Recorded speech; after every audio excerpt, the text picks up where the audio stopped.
Ábrete conto, fala pra min, contame as cousas que aínda non vin.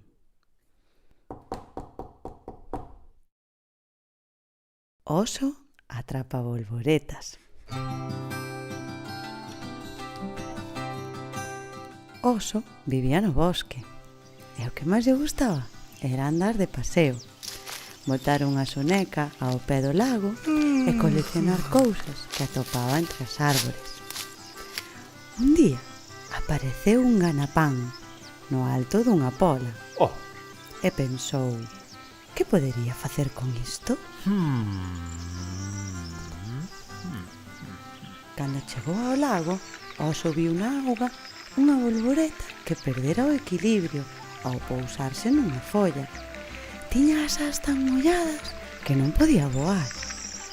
Oso sentou na beira, agarrou o ganapán con forza e sacouna da auga. Despois, con moito coidadiño, Oso puxo a secar enriba do fociño e agardou a que espertase. Cando a bolboreta abriu os ollos e viu onde estaba, levou un susto que marchou voando antes de verse engulida por aquel mangallón. Dende aquela, cada vez que unha bolboreta caía no lago, Oso salvaba e poñía a secar no seu narigón. Mais sempre pasaba o mesmo. En canto a bolboreta espertaba, saía voando.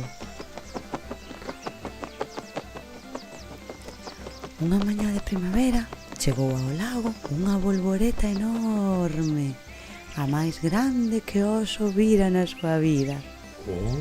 As súas ás brillaban ao sol mentras voaba e bailaba.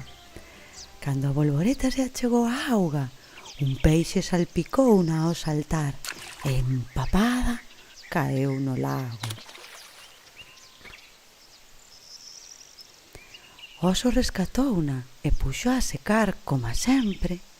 Tiña as ás tan grandes que lle cubrían o fociño todo.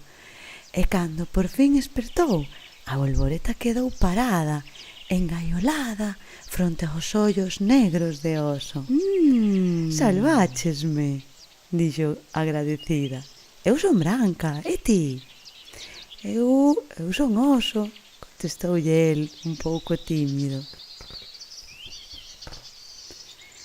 Oso e Branca fixéronse amigas, pasaban moito tempo xuntas.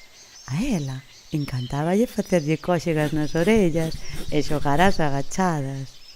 A el gustáballe contarlle historias segredas do bosque e soprarlle suavemente nas antenas. Un día, mentres trataba de rescatar unha bolboreta, o Oso escorregou e caeu á auga.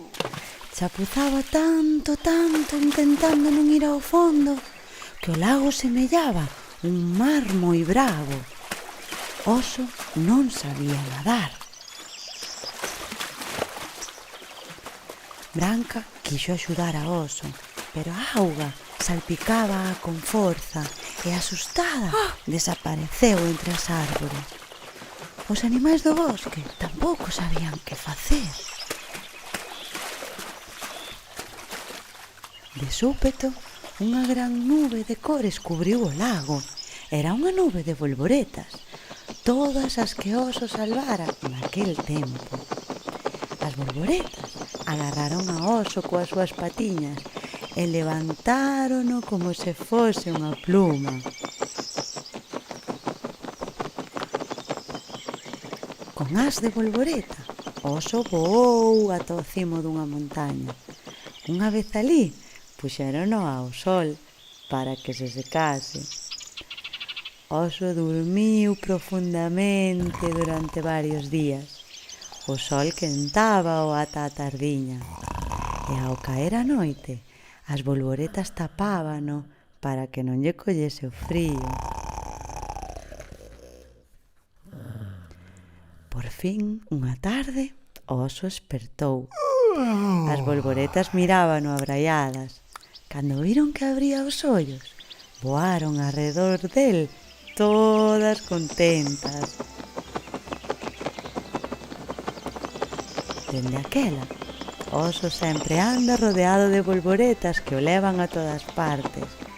Ás veces, bótase a dormir nas nubes, toma unha cunca de mel coa lúa e, de cando en vez, vai visitar os seus curmáns, oso polar e oso panda. Pero o que máis lle gusta ao oso é sentar ao pé do lago coa súa amiga branca.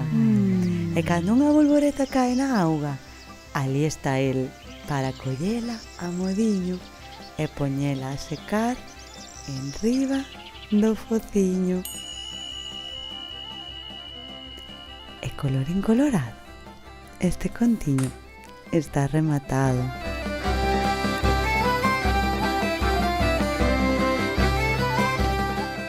Texto de Susana Isern e ilustracións de Marjorie Pouchet.